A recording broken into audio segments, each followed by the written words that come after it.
Everybody, it's the House Agriculture and Forestry Committee meeting on Tuesday, September 1st.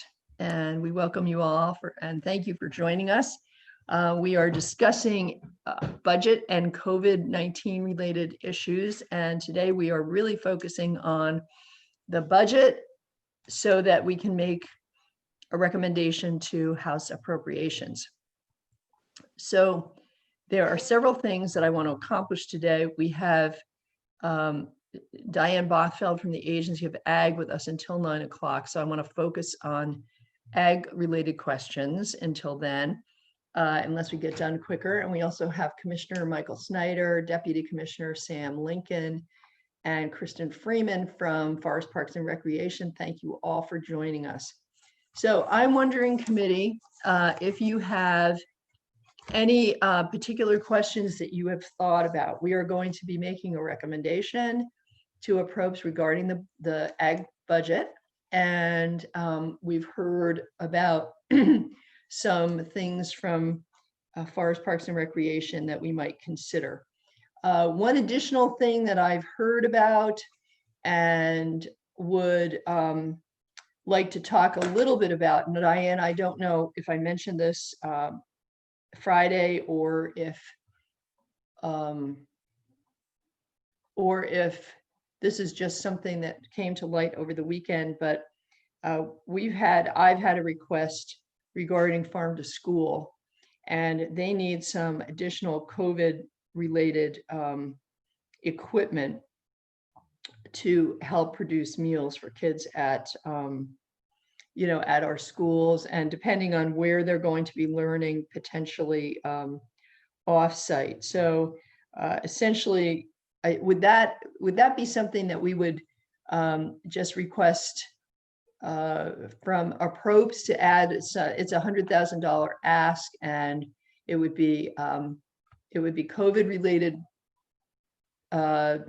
It's for, and I'll just let's see if I can find. Oh, it would include equipment, materials, and supplies for school nutrition programs and classrooms, including improvements for outdoor learning spaces, equipment for processing, packaging, storing, and serving meals safely. For instance, meal carts or vacuum sealers, learning kits for remote classes, etc. So is that something that we would request to be added to your budget, or would that be something we just make a request of APROPS for?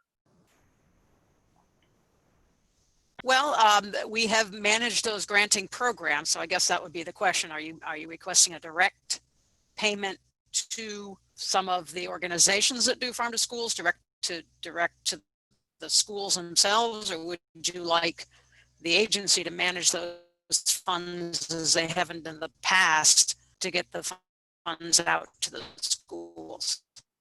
Okay. So if it is the latter that you want us to manage that funding, I just turned off my video to try to get a better bandwidth, so hopefully that's better. That is better, thanks. Although now I can't hear you at all. Okay, there you go. So the difference of, is it general funds or CARES Act funding, would need to be also differentiated as well, because CARES Act funding would have to be distributed and expended by the 30th of December. So yep, that distinction is important as well. Of CARES Act has to be distributed very rapidly through a process, and okay, has lots of strings attached to CARES Act funding to think about versus our usual Farm to School granting programs. If it were general fund money, then the timeline is very different. It would be expended within FY21. Yes, it sounds like this needs to go out rapidly to assist people, but the strings are very different on general fund money than they are on CARES Act funding. Okay, so I think what I'll do is ask Linda to contact Betsy Rosenbluth and or Amy Schollenberger. Maybe they can clarify some of this for us, and we can meet tomorrow morning committee, as a heads up, we are meeting tomorrow at 8:30. We really need to finalize our recommend to approps by the end of tomorrow. But as we gain some kind of, ideas about what we're recommending, we can also just communicate with Chip Conquest verbally. So we can ask them how they envision this being divvied up or expended, and we can go from there. So that's one thing. So questions from the committee regarding the ag budget. We did talk, Rodney mentioned that he felt that we should add some, we should request additional money for working lands. We've heard that from Forest Parks and Recreation as well in terms of larger infrastructure grants. Right now, it's in the budget for $594,000, which is it's a nice chunk of money. But when you're thinking about making $100,000 or $150,000 grants for larger infrastructure projects like sawmills or wood processing, or in the ag field, it's more slaughterhouse processing facilities that we need desperately. As many of you know, we've had many more people are requiring their animals to be processed, and they're booking out way out. I'm thinking about calling my processor now for maybe an April appointment. So at any rate, those are some of the tensions we have. Sharon, your hand is up. Do you have a question? I just want to say that I'm seeing that some of the USDA slaughterhouses are notifying their lamb clients that they won't be taking lamb anymore, that they're so busy that they're just going to take the larger, cattle and pork. Mm-hmm. Yeah. Right. So any thoughts about that? The tension here, I really have a lot of compassion for approps because they're going to have to make some very tough decisions. They are looking for money to help fund the state colleges, and whatever doesn't go to the state colleges or whatever goes to something else will be going to state colleges. So so this is part of the tension we have to be thoughtful about. And Terry, your hand is up. Why don't you go ahead? Then Cynthia. Yeah, I think it's worthwhile for us to at least suggest to approps that if they can find the spare money to go to working lands, that would be our, I think, number one priority. It's kind of similar to what we normally do with the budget. I mean, yeah, we can only suggest, and we can strongly suggest that if they find the extra money, that would be great. I just noticed this morning, the Rutland Herald, that I didn't read the article because I don't subscribe, but the headline said that Senator Leahy got $3 million for VTC. I'm not sure what it was aimed for, but hey, VTC is our ag college, so $3 million is better than having it shut down. Yes. Yeah, that's great news. Terry, thanks. Okay, so Terry's making a recommendation that we, and as some of you know, the language we usually propose is something along the lines, if by some miracle you find some extra money, please, consider putting it toward working lands. Cynthia, your hand is up, and then after you, Rodney will go. Cynthia? Thank you. And of course, I'm new to this area, but if I understand correctly, those are the two items that the committee is thinking about recommendation, the forest and parks and the working lands. And I certainly support both of those uses. And I know this is just for the rest of this fiscal year, but I think it's definitely good to phrase it in terms of if you can. But I also, one of the things I do is and this may be too sort of mechanistic, but I sort of think like, well, whatever it is that you really want, maybe just cut it in half, you know, and I know that isn't enough, but I think it's not just state colleges. I'm just very concerned, not just about this year, but next year. And having been on the other side, having to raise the tax revenue, wow, you know, just really tough. So I'm not saying I wouldn't support the full recommendation as long as we phrase it in terms of if you can, but I just would also put it out there, you know, asking for half. And again, I'm new to the whole area, but I'll just put that out there. So Cynthia, just to clarify, for instance, last year, we added an additional $750,000 to the 594,000. And I'm not going to do that math on the fly, but it was over $1.5 million, I believe. And so, so that's what they had to work with last year. And can you just restate or clarify your position? Well, you're asking for the $70,000 for extra for Forest and Park, and then some amount extra for working land. So there's already some in the budget, and you're asking for extra, and I can't remember what the extra is.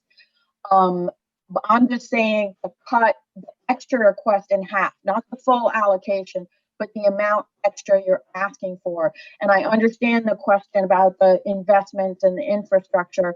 And maybe, as Carrie was saying, you want to just really put the working land first.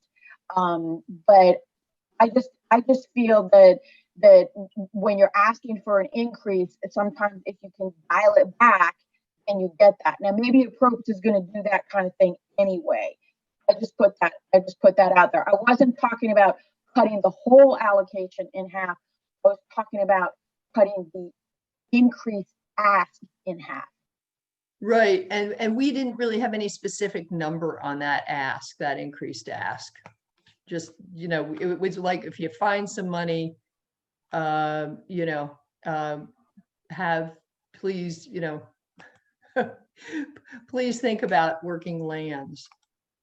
Okay, well, I would definitely support that. I thought you were asking for, you know, another 400 or 500,000, but I feel better because I didn't have a number in my head, and that's because there wasn't one. So if you're just saying, please think about putting more into this, I could definitely support that.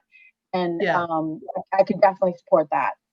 Yeah, right now, the numbers we have that are specific are, there's an ask for $100,000 for Farm to School. And I was just going to share this with you since she's not on, but Amy Schellenberger sent me an email saying it's important for you to ask House of Probes for the CRF dollars for Farm to School. They will need to put it in the big bill. The Approach Committee has been clear that they're really relying on the Policy Committee recommendations to make decisions. They're moving very fast upstairs, so anything you can do is much appreciated. It seems the Agency of Agriculture is not opposed to dealing with additional CRF for Farm to School per Diane's answer today. So I will also tell you that I had an email from Chip this morning at about 6:30. So he is aware of this, and and he knows the ask would be $100,000. There's another ask for $71,000 from Forest, Parks and Recreation, which is essentially for our parks. And that has to do with some money for interpreters, some STEP and COLA money for the folks who work there, and then for some contracted services, including taking down hazard trees and what have you. So that's what we've got at this moment. I've got other hands up. Rodney's hand is up, John O'Brien, and then Vicky. And so if we can kind of focus on ag, we have Diane for another 14 minutes or so. Then we can, we'll get your questions answered from Diane. So, so Rodney, why don't you go ahead? Then we'll go to John and Vicky. Oh, so, and John Bartholomew's hand is up too. Yeah. So from what Diane was saying, using the CFR monies for the school lunches might not be the best option. We might want to try and get that money in the actual budget because school year goes longer than December. And I don't know where the schools are, whether they can get the equipment or the packaging quick enough, or if it's going to be an ongoing thing through the school year. You might be better off getting that in the budget versus trying to do the CFR funds. And working grants. I mean, working lands. I mean, they reduced what money we asked for increase one-time funds. So it's not really that they've completely devastated the budget. I'd like to see a little more in there because, you got this, well, I understood anyways that there was a group of organizations working on this regional food supply issue. And I know already one of the issues is there aren't enough slaughterhouses to process food. And I'm sure as you get into that, you're going to find other commodities that don't have enough capacities.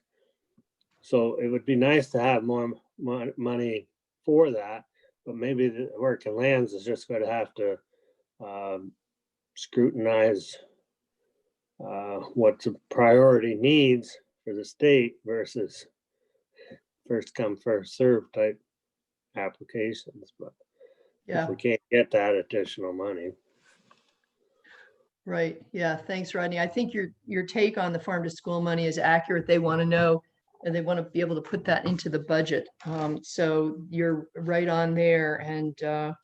And yes, I think the Working Lands Board will just do its best with whatever it gets. So next up is John O'Brien, then Vicky, then John Bartholomew. Hi, Diane. I meant to ask this last week before we ran out of time, so I'd better do it today before we run out of time.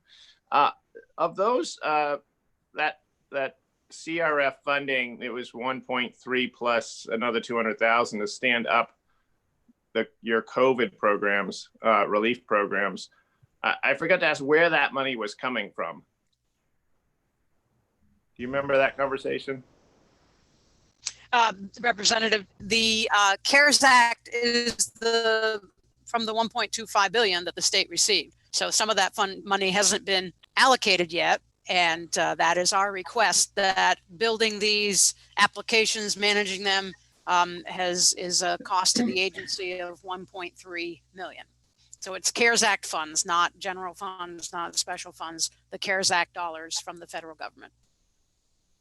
Okay, so it's in the money that's set aside at the moment that's sort of waiting. Correct. I get it. Okay. My other question was, did the agency prioritize the working lands funds? Because I understand it's all sort of one time, or at least it's year to year, so it's one-time funding.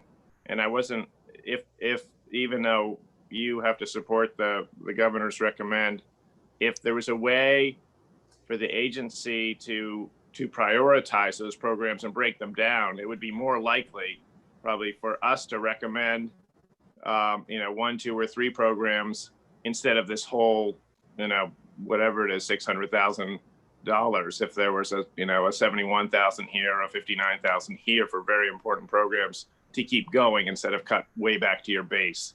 I would love to see that.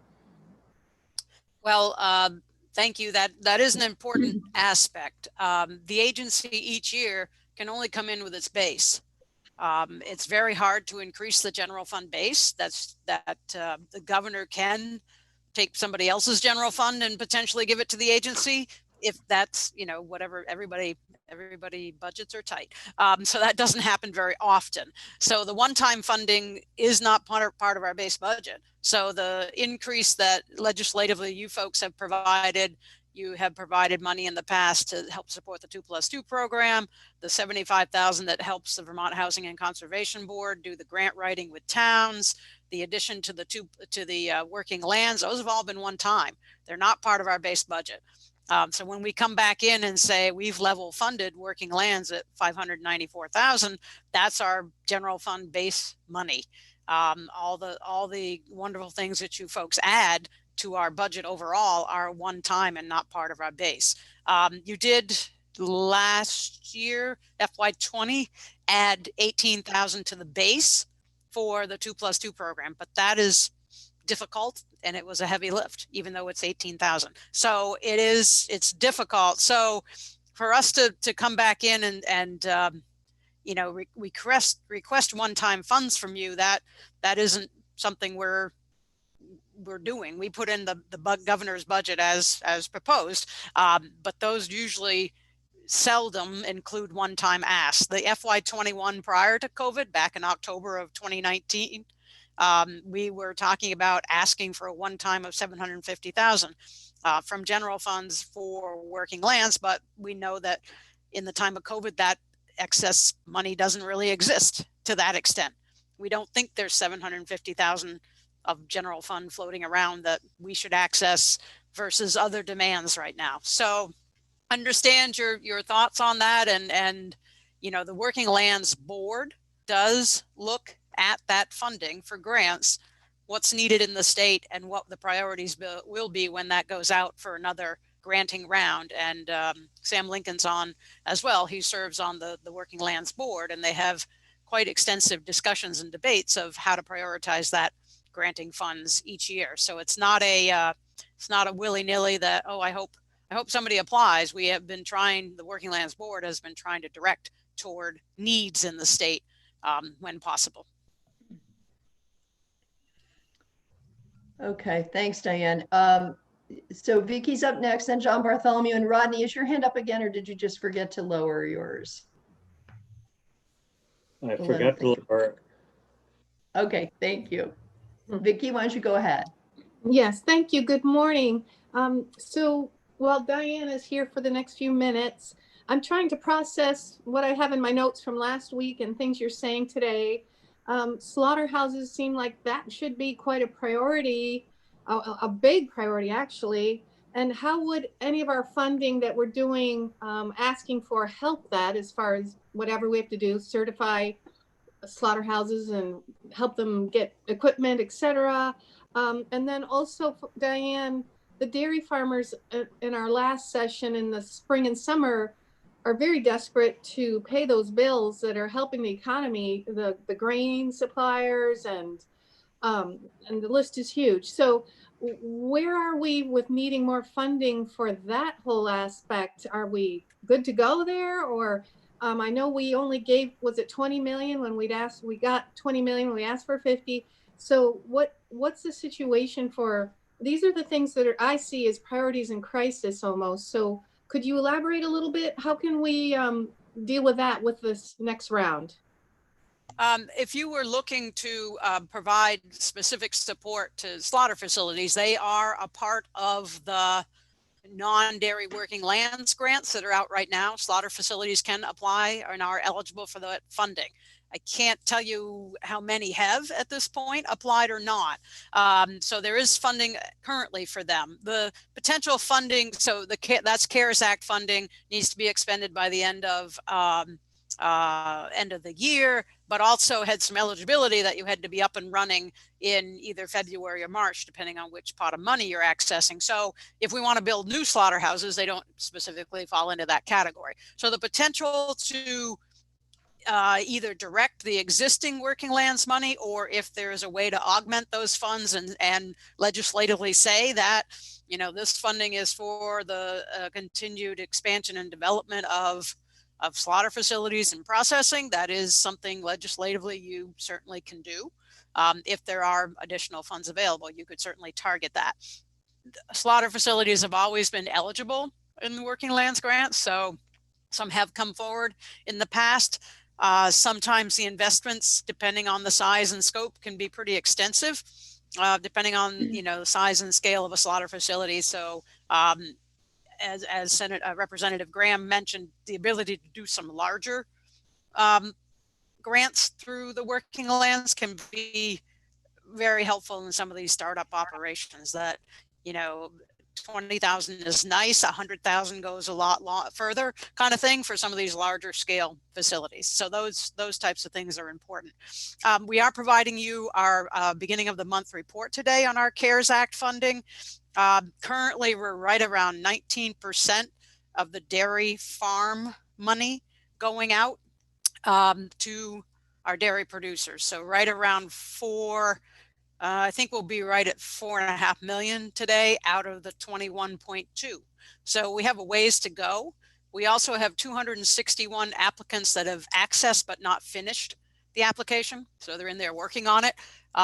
The average has been right around 35,000. So that's probably about another 7 million-ish. So we'd be up around 12 million. So we haven't expended all of our funds yet for the dairy farm or the dairy processing. That is at about 8% right now of the dairy processor out of the 3.8 million. But that report's coming to you later today. We're putting the finishing touches on it to the House chairs have House and Senate Ag and Appropriations. So you'll have that before the end of the day. So we have work to do. We had a webinar yesterday with dairy processors, had 7 people take part. We'll be doing another one for processors today to try to encourage, nudge, answer questions. We're doing one for dairy farmers on Wednesday and one on Thursday. So we're nudging and pushing. DFA is sending out a notice later this week to all their farms that they should, really the time is getting short, please apply. And we'll ask Agrimark to do something similar, but we are reaching out as much as we can right now, nudging and pushing that people should apply. But we have a ways to go. I've worked with dairy farmers a very long time, and I bet we'll be overwhelmed with the number of applications on the 30th, close to midnight, because they like to wait. So I expect we'll get a lot of applications in the next 29 days. It is September 1st. So I think we'll get there.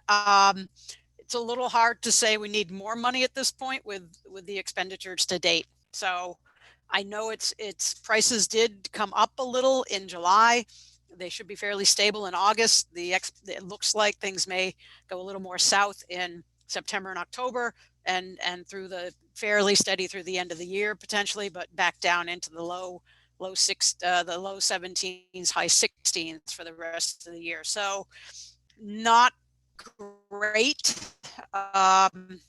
So certainly we're certainly expending the money. I mean, we have, all the LFOs are at the cap.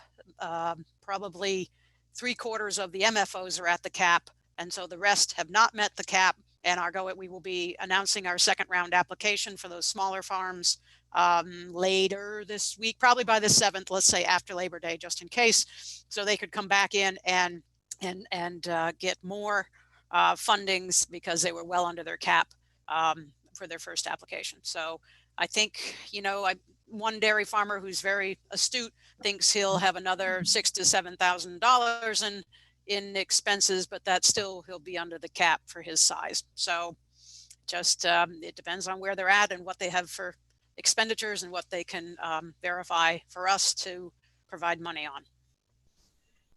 All right, thanks, Diane. So I'm cognizant of the fact that you need to leave like now. I can answer any more questions you have. A few minutes okay, late, so the next meeting. Oh, thank you very much. John Bartholomew's up next, then Sharon, and then Rodney. John, go ahead. We going back to the funding for working lands. I just wanted to remind ourselves that the numbers we've been talking about since we passed the bill were something around 5 million. So we're really not going to stop saying we have enough until we have a lot more than this. Just to put things in perspective. Yeah. Thanks, John. Yeah, I actually did the math, and the 594 plus the 750 is actually 1.344 million. So Sharon, go ahead. Thank you. I'm looking at the non-dairy working land money, and are we talking about the CRF funds coming through? Because I received an email as part of my belonging to, I think it's the Sheep and Goat Association.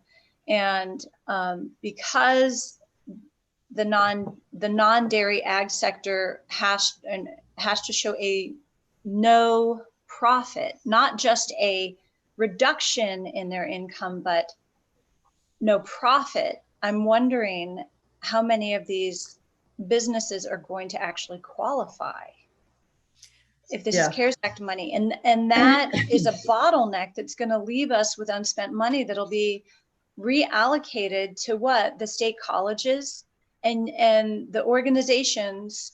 And this was in the Senate bill that this restriction was created, a different standard for the non-dairy. So what is going to happen when our local slaughter places are actually very busy? They have not experienced a loss. They simply cannot take on enough of what the farmers need, you know, like my lambs. So how's that working? I feel like that's something we actually really need to focus on and fix as quickly as possible. Otherwise, there are Sharon, we've been invited tomorrow to join the Senate. They're going to be meeting from 9. Typically, our meeting would be from 8:30 until 10:30. They're going to be meeting from 9 until noon. And if we can get our work on this, a recommendation to appropriate done today, we can join them and hear from all of the farmers that were rubbing up against that problem. You know, just because, I mean, even if you had $1 in profit, it sort of eliminates you from applying. And, you know, you make good points. So I would mention on that. So I would encourage you to look at our website about the eligibility flow chart that's there. So we tried to build this in a manner that the S351 funds and the H966 and H961, which were dubbed working lands. So they're all in one application. So we tried very hard to have people be able to work through this and trying very hard to have very few be ineligible. So the no net profit through March through September, no net profit, not just 1 month, but the whole March through September is in there. That was in statute. So that question is in the application, but there is the potential that that may not allow you to be funded through the S351 funding, but move you into the working lands in the H bills, H966 and the H961. So the H966, which is ACCD funding, it went to them. We managing it in this grant has different requirements. So we know that some are getting into the H funding because of the profit question. The next question that is a requirement in ACCD was the W-2 and number of employees. So that could push someone out. If you can't answer 0, if you answer 0, you're out. So a mom and pop with no employees may get pushed out. So there is the eligibility in that aspect. Certainly it's a concern, but we tried as hard as we could to have, if they were not eligible for Senate funding, they potentially could be eligible for the funding through the House. So tried hard to find a way to get everybody in as much as we could with the legislative language we were provided. So there are, yes, I will admit that, yes, some people are running up against that W-2 question and becoming ineligible. So the other side of that, and I understand the desire to change it, would be to take into account lots of things. One, all of the people that have submitted applications now, what happens to them? Because the equitable potential of this was first come, first served money. I've already got my application in, it's being reviewed. I may receive a check before you finish your legislative process. What happens to those folks? Are they being, now the application has changed? Could they have gotten more, or maybe they should have gotten less because of this change? And is that fair to the others because that pot of money has already been decreased by that amount? I don't know. These are all questions for you to ponder. The timing. We know this is of interest to the Senate Ag. We've started the conversation with the software company. They're coming back with a potential of how much and how long. Short estimate is at least 3 weeks. that we'd have to take the application down because you don't want people to keep applying if the rules are going to change. So we'd have to stop it, fix it, put it back up. So at least 3 weeks on that. So, and then what do you do with the people that have started an application but not finished? So there's some questions. Yes, we certainly can do it. That's up to you, your legislators. You can make those choices, but there's a lot to ponder here. I've a follow-up. So just thinking about that. Diane, as a follow-up, I know you have your spreadsheets in front of you, and I'm so glad you have access to them right now. But can you give us a general idea of how much money has not been spoken for, reasonably spoken for, like, you know, grants that are moving, or applications that are moving forward in the process for S351 and H966? I mean, if you said about half right now is that 165, no checks have been written yet out of this funding. So we are in the process of working on the review with VITA, and we hope that some will be to the approval stage by the end of this week, but none yet. So we know right now that we have 165 people have either initiated or submitted an application. This will be in the report you're going to receive later, but 113 have accessed the application. They haven't submitted it yet, but they've accessed it.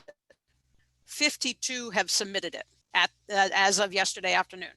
So 165 total have done something with the application. Out of the ones that are submitted, we can't see those who have accessed it but not submitted. We can't access those applications. They're still in process. We can't see them. But of the 52 that have, 36 are farmers, 3 farmers markets, and 13 value-added food processors or forest product businesses. So that gets you to 52. So we have not, because it's in the review process, you know, we don't have numbers to put to that, because during the review, maybe everything's okay, maybe some things need to be adjusted. So we're reluctant to put any dollar amounts toward those that have been received at this point. Do you know? So, go ahead.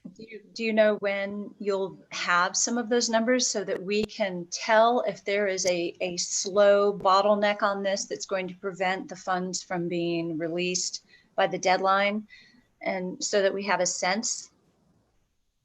So this application is new and different to VITA. They're our primary reviewers. So we spent last week training. This week they're reviewing. So we're hopeful that some applications will come forward as complete and ready to be approved. But in our teaching and training last week, we were coming up that many of them that we reviewed as training would go back as incomplete and either need different information, more information, verifications on, you know, there's we found that QuickBooks, which is an accounting software that many farmers use, when you ask it to print, it puts an automatic header at the top. And so the header says January 2020, because that's what you named the file. But this documentation is supposed to be May, but it says January. So we have to verify this stuff of, are you truly telling us this is May or is this January? So we have to verify all these types of things back and forth. So there will be back and forth with applicants. So we'll have a check-in every Thursday with VITA. We'll find out where they're at. Are any ready to be approved? We have to do a testing on the check run with finance and management, which we can't complete until we have at least 3 that are approved. So that hasn't happened yet. So there's a couple more steps to send money out the door. So as soon as we can get to a point of approval, then we would know some of the money, but we won't probably have a lot to tell you until, and potentially a week of the 11th, we may have some things to say, but probably more realistically, the 13th, that week of probably midweek, the week of the 13th, which would be the 15th, maybe we'd have more to say, but this is all a work in progress. And if something's incomplete, we need to send it back to get the verification we need to be able to approve. So this is a process.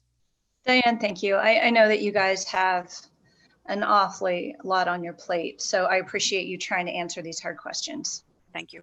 And as soon as we get information, we will be glad to share it. It's just until we can approve something, we don't have the dollar amounts.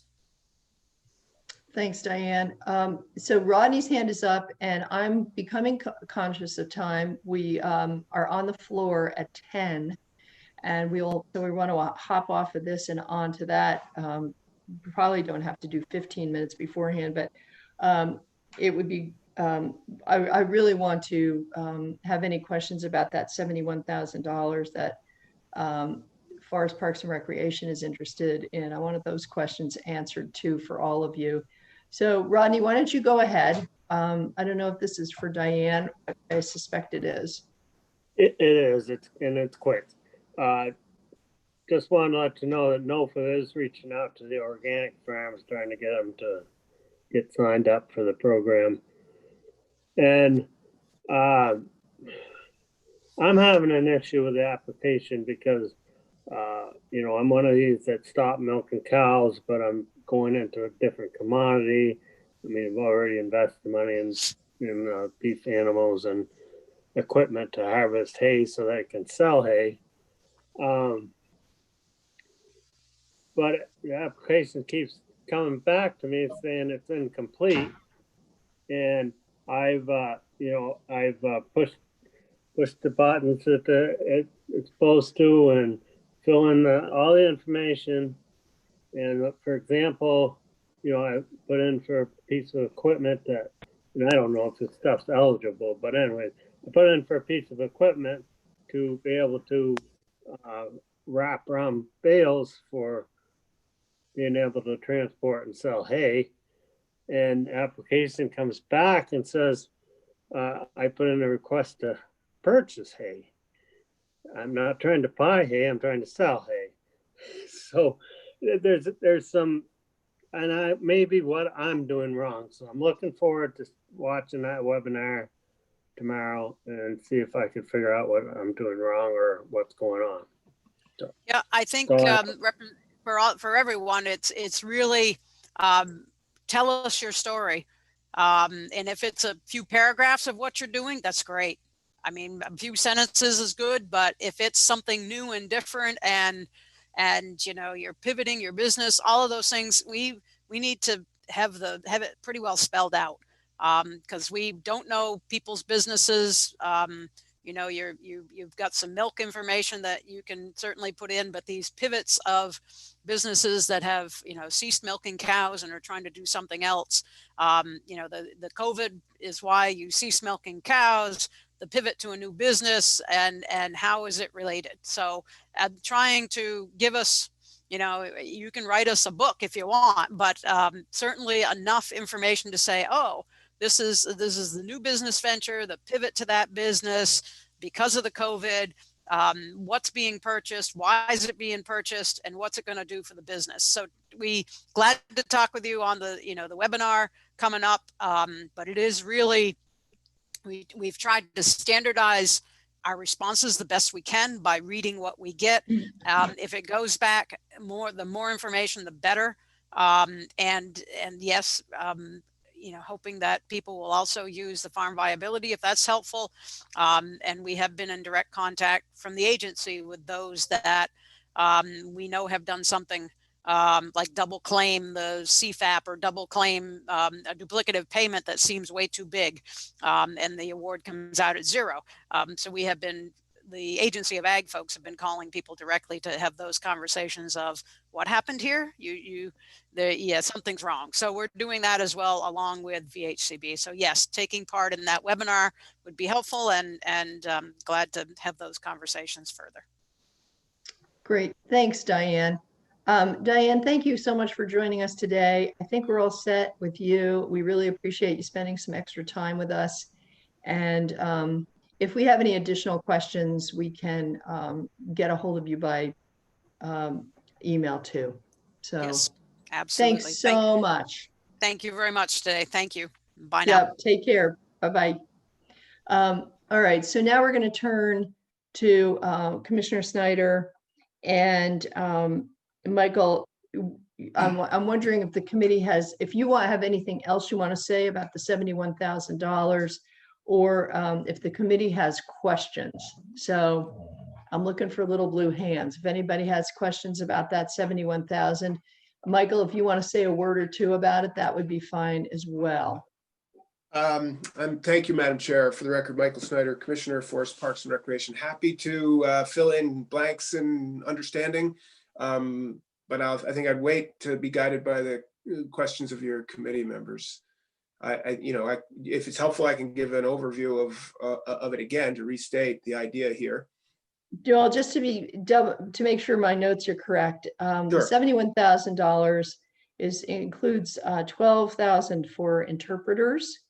Yes, this would be to reinstate 5 or 6 of our parks interpreters. Those are seasonal employees seasonal employees who provide that nature-based education, if you will, in the parks, interpreting the environment for our guests. It's very popular, which we have reduced in a previous budget proposal. So this would be to reinstate 5 or 6 of those for the first few months of the next camping season, which is the end of fiscal 21. So that's what that would be, to reinstate 5 to 6 interpreters in spring of 21. That's the 12,000 there. And then $34,000 for steps and COLAs for your employees. For seasonal employees, also for that, end of 21, which is the beginning of the next operating season. Right? Not currently. Yep. And then the last would be what you had proposing was 25,000 for contracting work, principally in the area of what we call hazard tree mitigation. This is the idea that through all the developed campgrounds, 55 of them, we manage very carefully trying to keep them in a treed condition, but they have sort of tough lives. I'm watching a deer eating in my garden right now. Do you want to go get your gun? I'm happy to report it's a spike horn. That's good to see. Anyway, so this would be for us to do some of that hazard tree mitigation work in the campgrounds, keep people safe, manage those trees with and to contract that out. That's also in the spring, later in 21. Okay, thanks. I have a question from John O'Brien, and then Rodney, did you just forget to lower your hand again, or is your hand up? John, why don't you, your hand is up? Okay. John, why don't you go ahead, and then Rodney. Thank you, Michael. Just 2 quick questions. One, I understand, I think you said last week that FPR in their COVID budget had to find 3% cuts. It's the beginning of squirrel season, by the way, today. I mean, this deer is walking right up to my office window, looking in the window. It's crazy. Take a picture. I just snapped a picture. I'll share it. I need to pay attention to Representative O'Brien right now. Just flip your It's camera. unbelievable. Okay, I'll do it. How do I do that? Just turn it around. You see him? Yes. Holy smokes. You gotta love Vermont. I know it. That's Hearing of the great. General Assembly that includes wildlife viewing. So, All right, what Representative was the O'Brien, question? that was you're questioning the 3% cut. That was a target that we all addressed in our development of our budgets, was a 3% decrease in general fund. Right. So where did you cut in FPR? That was one question. The other one was, since you've described the $12 million budget for running state parks as a small business in some ways, just did you do run a spreadsheet on, if that was a business, what would have your economic harm been this summer season? Or if any? I don't know if you lost money, or if it, because you didn't have to pay these seasonal employees the whole time, whether it was a wash or whether you actually had a hole. Just because I think this committee would be interested to know if, what got cut Right. in the big FPR budget, and then also if state parks were really hammered. Okay. So help me remember to come back to the parks thing. I'll come back to that. The first part, the best way to describe this is a $28 million, operating budget for our department with mixed revenues and a variety of expenses. So we have, overall, we are about 32% general fund out of that 28 million. Almost half is special funds, just under half, about 47%. We have a little under almost 20% in federal funds. So that's the big breakup, right? So makeup. To meet the 3% target for the general fund reduction, we basically capitalize on a little package of things. And I mentioned this last time, that it's a couple of significant changes from the original proposal of 21 that we put in January. But basically using some savings from a staff realignment in our forestry division, our biggest division, that resulted capitalizing on some normal turnover, some vacancies, retirements, and in this realignment to kind of move away from a geographic focus in our organization of our district offices to a more programmatic approach. And that I can get into the details there. It's very exciting. It's good work. It's been a few years of visioning. And now we're able to parlay that into some savings by having people do different things and not have to fill certain positions otherwise. So the forestry staff realignment, we did have reduced expenses in the parks because of our compressed operating season, right? Temporarily speaking, we didn't open until June 26th. And we also reduced our offerings. We had a limited density at first, and we also have not offered any cottages or cabins, which are particularly, popular and have certain positive revenues associated with them. So those weren't offered this year. So we had expenditure reductions because we didn't have to manage all of that. And that's the good side. And that's the good side of this. We capitalized on that in this package of savings, which also included a significant increase of federal funding. We got, since our first submission of the original 21 budget proposal, we got new federal guidance about what we could expect for 21 in federal forestry assistance. And that was, $160,000 increase, I think. So we booked that in this new restated budget. So that's the package, generally speaking, of how we adjusted to the cuts without eliminating further any programs, any staffing. We're just doing, backflips and gymnastics, as I like to call it, to find ways to do this. That's the general narrative description of how we've approached those cuts. So to your next question, though, I've addressed half of it. Is we had reduced expenses in the parks because of our reduced operating. But at the same time, the other side of that is we do expect reduced revenues that will come home to roost here, because we've got we're really amazed by Vermonters in particular coming to the parks this year. So we're actually not doing too bad in terms of Vermonters day use, and Vermonter overnight. But we're still behind, and the bottom line is we will suffer reduced revenues. And to your question is like, did we do a spreadsheet? We have projections. We can track the costs in real time, but we're projecting revenue losses that are yet to be known, but they're going to be significant. Does that make sense? I'm trying to give it all to you very quickly. It's like how we approach the cuts without making significant, harmful cuts in our ability to deliver.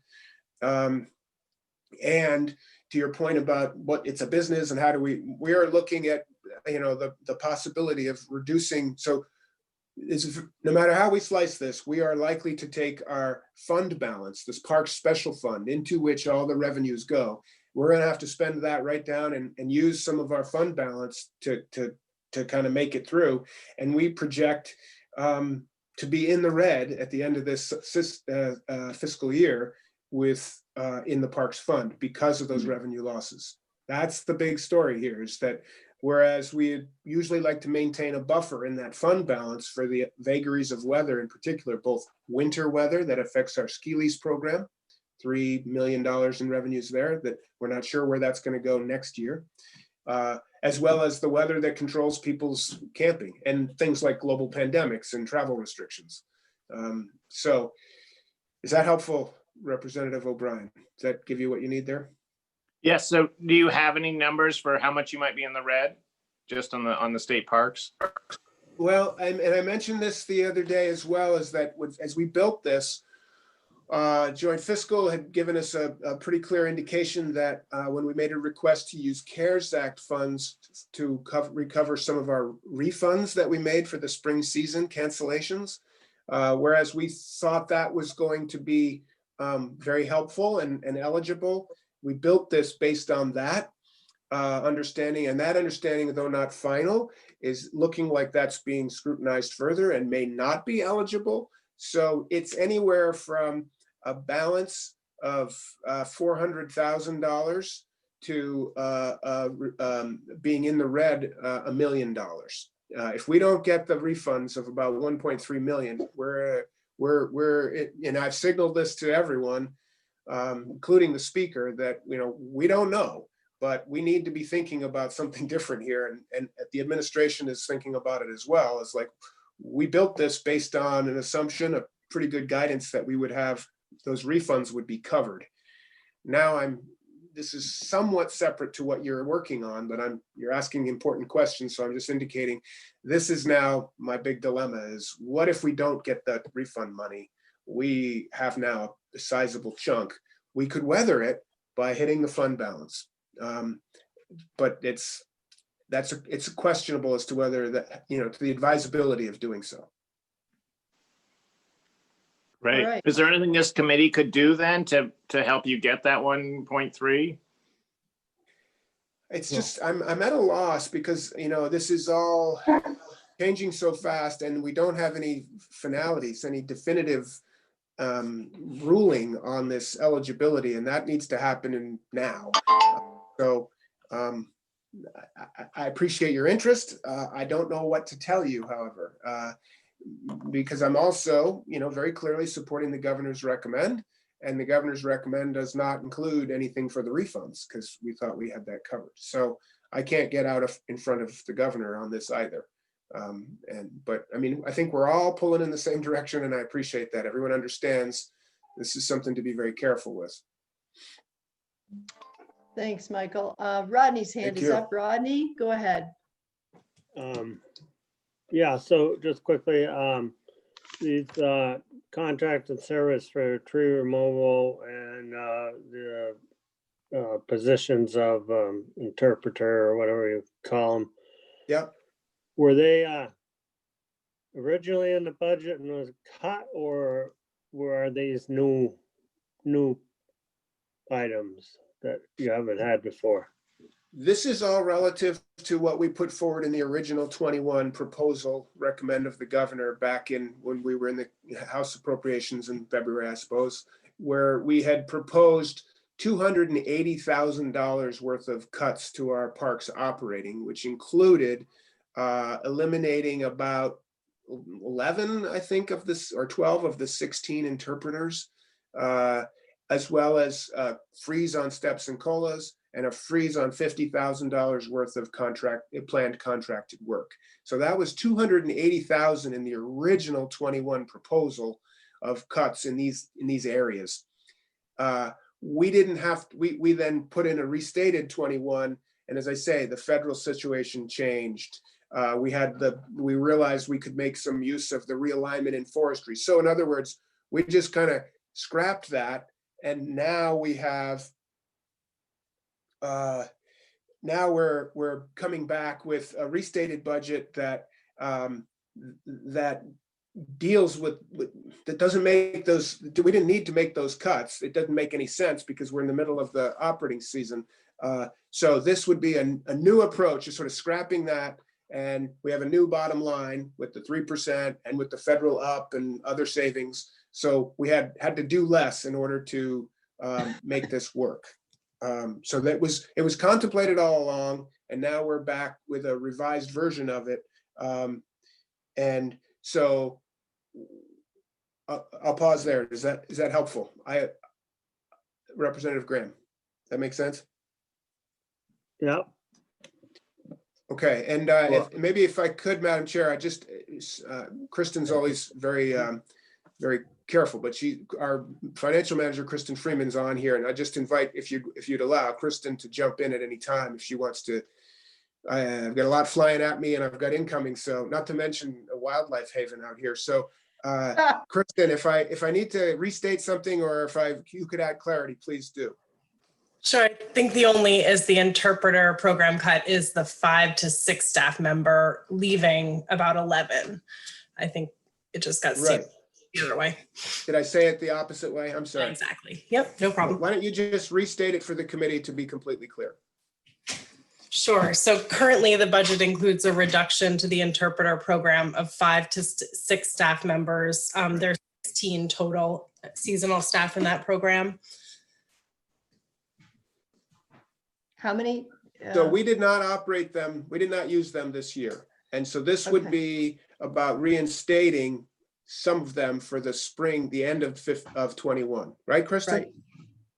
Thank you. That's key. Right. So we didn't have to cut them because we didn't use them. But so they're in the mix, and this would, if you did this, and again, it's not in our recommend, but if you were to add that money in, it could cover those 5 or 6 interpreters to be reinstated for the spring, the beginning of the spring operating, the end of fiscal 21, which is the beginning of our spring of our 21 operating season.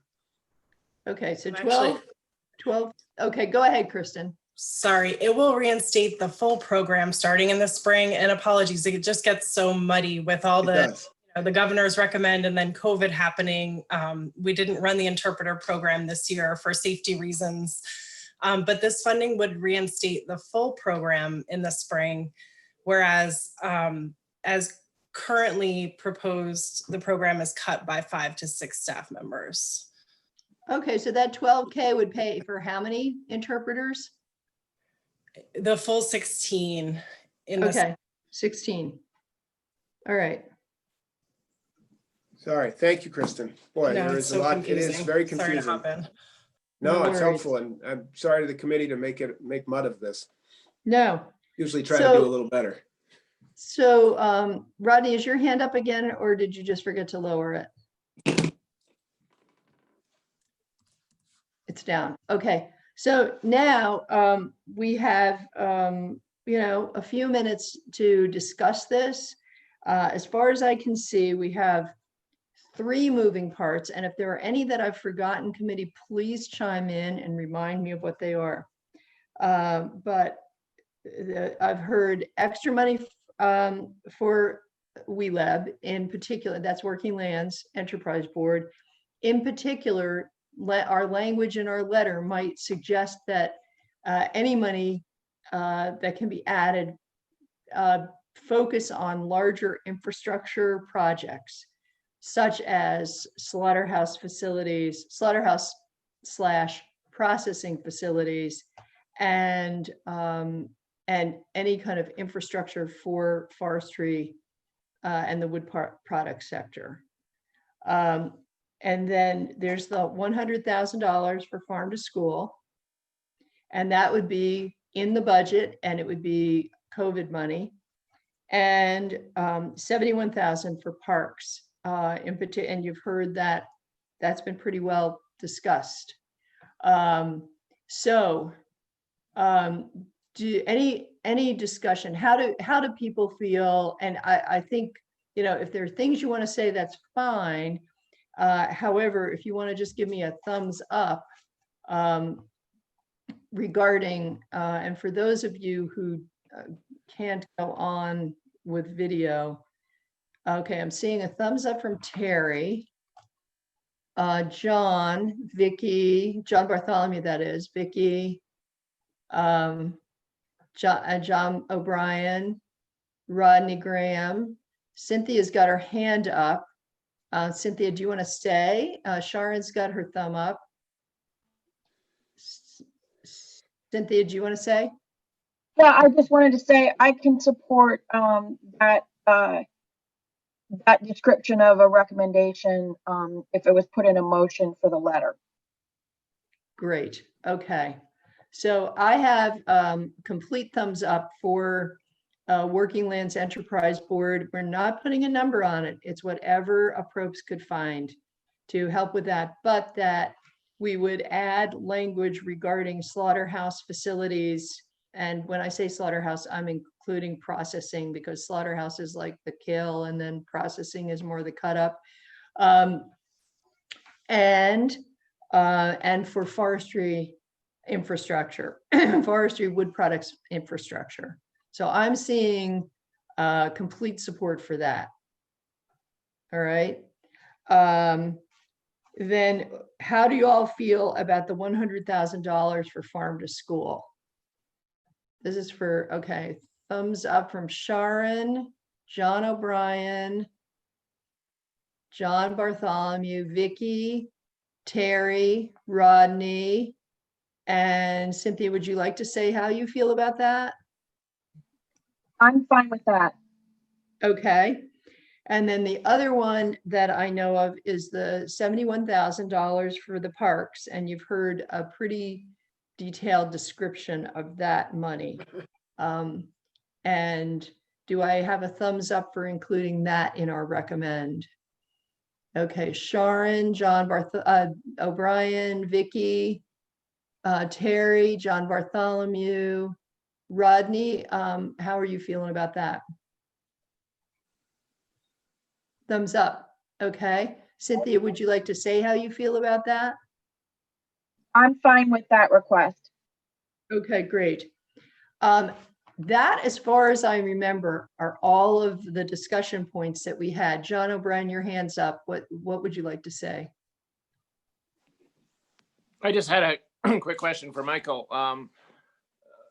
With the parallel that the AAFM was looking for that 1.3 to 1.5 million to stand up their COVID relief programs, I was wondering if FPR had run sort of similar numbers. So if that COVID money that I suspect was set aside was freed up, what would that number be for FPR to stand up the programs? I appreciate that one. I'm glad we came back to this, because when this came up last week, when I was listening, I guess we were listening to Diane mention that they had that, we were kind of stunned and surprised that it was eligible. Michael Grady shared with me some language. I know Sam and our team kind of huddled on this. What I can tell you is, for now, we've been tracking staff time to COVID response. So, but without coding it or getting paid for it, we're just keeping track of it in case we thought of this ahead of time, like, maybe something happens and we can get covered for this. So we know what it is or has been and what it continues to be. And at the same time, I discussed with the secretary and others, like, what is the possibility here? So I'm waiting to kind of hear back. Is this real? Could we actually make a claim for this? And I don't know yet. I'm looking into that. I'll pause here. I know Sam, when we left our meeting with you last week, he engaged with some folks. Sam, do you have anything? I should have checked with you earlier this morning. Do you have any further on this to put a light on the possibilities? I don't. It's not clear to me yet either.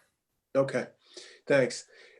So this is clearly in the moment and of essence right now. So it's one of the things I'm multitasking with here is it's very important to see if we can avail ourselves of some CARES Act money for that. We put significant amount of time in standing up these programs and would love, it's coming out of our base, funding right now. So that's how it's being covered.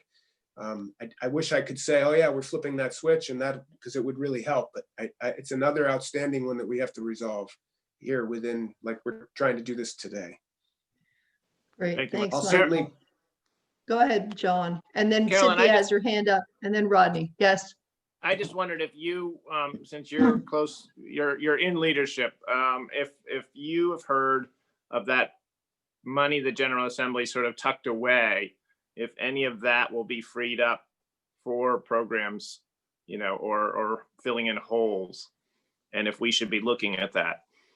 I have not heard any discussion about that, John, and I think that, you know, there are potentially folks looking to scoop money, that COVID money that has not been used, but I have not heard about that in particular. Cynthia's hand is up. Cynthia, you go ahead, and then we'll have Rodney. Cynthia? I just wanted to say that on this point of whether CARES money can cover COVID-related staff time for setting up the programs, I have a recollection that not just was the COVID expenses for staff time going to be covered, but the state's contribution to the retirement fund. So it wasn't just the actual salaries, it was like the whole package. And this is just a recollection from something that happened, you know, in June, but I definitely would encourage Michael and Carolyn to really bird dog this down, because I think John's right. I remember this not just from what Diane said, but I remember this in something we did way earlier, that those costs were going to be covered. So I hope you can get clarity on that. Thank you. Okay, thanks, Cynthia. That's interesting. I'd like to and by the way, Cynthia, Sharon sent a chat, and I'm having a little bit harder time hearing you too. So did you say, just to clarify, did you say that any COVID related expenses for staff time would also be paid for the retirement portion as well? Yes. My Okay. recollection is that it was staff time and the state's contribution to retirement, and the treasurer was involved in tracking that. But I couldn't send you to a document. It's just what's in my head. Sorry. Okay. Yeah, no. That's really good to know. We can follow up with that. Thanks, Cynthia. And Rodney, do you have something? Yeah, it's unrelated to the budget and COVID, but last Friday I'd mentioned to Sam Lincoln that I had a suspicious ash tree, and they cut somebody right up on Saturday to check that tree, and it's been determined that it was some bug that got it, but it was not the emerald ash borer. Good. Good news. Yeah. Excellent. Very good. Thanks, Rodney, for that update. All right, so I have thumbs up from everybody regarding the money for working lands. This is all going to be in our letter to APROPS. $100,000 for farm to school and $71,000 for parks, FPR, but in particular for parks. So I think we're we're good at this point. And the question I now have is, do we need to meet tomorrow at 8:30, or should we just jump on to the Senate Ag meeting? We've been invited by Senator Starr to join on for that. And that will give us all of the information, I think, all of the people they're hearing from, to make some kind of informed decision about changing the requirements. When this is a requirement that would be hard to change. Diane laid out all of the questions that would be asked. What about people who have already applied? What about people who want to apply? If we did change that requirement about having no net profit. But this is something that was done in the Senate. I had my questions about it at the time, but at any rate, we move forward with it. So hopefully we'll be, we could hear about that tomorrow, but we'd be on from 9 to noon with the Senate. And are you all good with that? Yeah, shaking of heads, nodding of heads. Yeah, good. Okay, now I see Cynthia's hand is up, and so is Rodney's, and I'm just wondering if they're up again, or did you forget to lower them? Well, I'm just gonna say, depending on the times, I'm probably gonna take that webinar for the dairy assistance versus, so I can find out what happens on the Senate one later. Yeah, you can definitely watch it, Rodney. And I will say that I sat in on the non-dairy ag one, and it was very, very helpful. I've had additional questions and I've needed additional help doing my own application, but it was really well done. So I think you'll find it helpful. And it was, let's see, Sharon saying it was only the connection, you were not too fast. Oh, Cynthia was apologizing for speaking too fast. It was just, it's the connections that are sort of wonky. So I think that that is it. And I don't know if there's, I'm just checking the chat box to see if there's anything else. No, there isn't. And so I think our work on this is done, and rather than meeting at 8:30 tomorrow, John O'Brien, your real hand is up. Why don't you go ahead? No, it may not be appropriate for our letter to appropriations, but where could this committee weigh in on recommending that COVID funds are used for standing up both AAFM and FPR's COVID work, and also encouraging those COVID funds to be used for state park refunds, because all those take pressures off the general fund, which is sort of our job. Right. I think that's a really good question. And Michael Snyder, is that a determination that's being made by the federal government? I mean, it would seem to me that those reimbursements are directly related to COVID. Well, we are in violent agreement, Madam Chair. And my understanding is that this is an interpretation of the federal guidelines being made by folks in the administration, as well as Guidehouse, the consulting group that's there to kind of help interpret. And it's really been, as I understand it, it's a kind of an accounting definitional kind of, it's a definition based on what we get paid. We're booking reservations for next summer right now, right? And that's what had happened last year. And folks had plans to come to the parks. We had to tell them you couldn't come. We already received their money. We frankly spent that money on operating. So we give them the refunds because we weren't operating, and we weren't operating due to health and safety concerns. That's COVID, related. So I can't explain. It seems to me that it's a collision of the federal guidance being and a conservative interpretation by those who are charged with kind of screening it. And we've made a strong case, I believe. And in fact, as of last night, I know Secretary Moore was planning to engage one more time to kind of make another case for, just as you say, this is a COVID application here. That's what it's for. So that's why I keep saying it would be really difficult if we don't have it, but it's not final.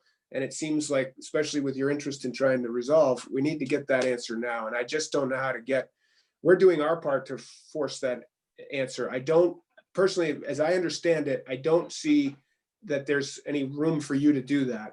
The other question, though, is another one that may be, which is, I mean, the Joint Fiscal and the House Appropriations already approved this refund concept. That was already done previously. So you guys did your part, if you will. It's others who have questioned it. But on the salaries, the use of salaries, and as Representative Browning was describing, I feel like maybe there is a place for you to help resolve that. I don't know who else would. And especially if it's been confirmed as eligible for AAFM, then it would seem someone made that ruling. And so, and again, so the recovering the salaries, that would be another piece of it. So I'm just going to keep pressing on the refunds. I feel like you all done what you can there. I don't know what's left, what levers are left for you to pull, but on the salaries, that might be another place. So Michael, we don't have a lot of time left. We've got to hop onto the floor But Cynthia put in the chat box, didn't the colleges get to use federal money to give refunds to students? And if that's a precedent, maybe, Excellent suggestion. I will forward that on to the people who are chewing on this right now and say, what about this?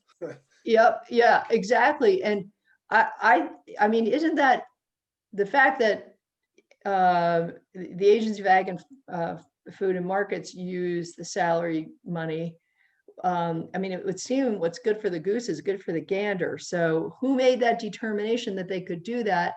And why wouldn't they say that for you? I don't know that all we can do really is ask the question. I don't know that we can make that determination. Even asking the question, it seems to me respectfully would be helpful, just to keep it, put it on the table and call the question. Yeah. Okay. I don't know if that goes into the letter to Approps, but it's something we can continue to think about. And if anybody hears anything, let us know, please. So we have just about reached the end of our time. It's 8 minutes of, and we've got to hop on to the House. I'm just checking my email to see if anybody else has contacted me. But I think we're good at this point. So we'll move forward with our letter and consider not meeting tomorrow at 8:30, rather meeting with the Senate. I think we'll be in the Zoom so we can ask questions if we need to. But we will be able to hear from a really great wide range of farmers and processors and et cetera, who are directly impacted by the decision to not allow for that profit in the non-dairy ag money. So any final thoughts?